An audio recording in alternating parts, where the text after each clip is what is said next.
Attorney, nakatira kami sa tabing ilog. Binakura ng may-ari ang kanyang lupa, kaya wala na kaming daan papuntang highway.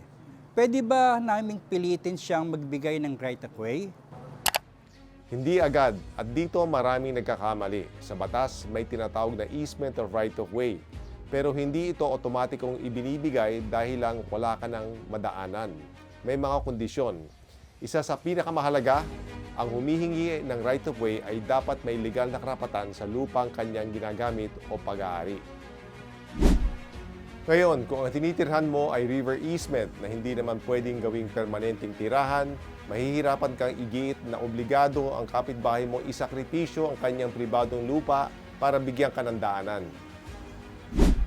Bakit? Dahil hindi maaaring gamitin ang batas tungkol sa right of way para gawing legal ang isang paninirahang wala namang legal na batayan. Ito ang twist. Marami nagsasabi, wala na akong madaanan, kaya may karapatan ako sa right of way. Pero sa batas, ang mas unang tanong ay, may karapatan ka bang naroon sa simula pa lang? Kung ang sagot ay wala, maaari wala ring batayan ang hinihingi mong right of way. Hindi ibig sabihin nito na wala ka ng proteksyon. Dapat pa rin kumilos ang gobyerno ng naaayon sa batas at sa mga umiiral na patakaran sa relocation at demolition kung naangkop.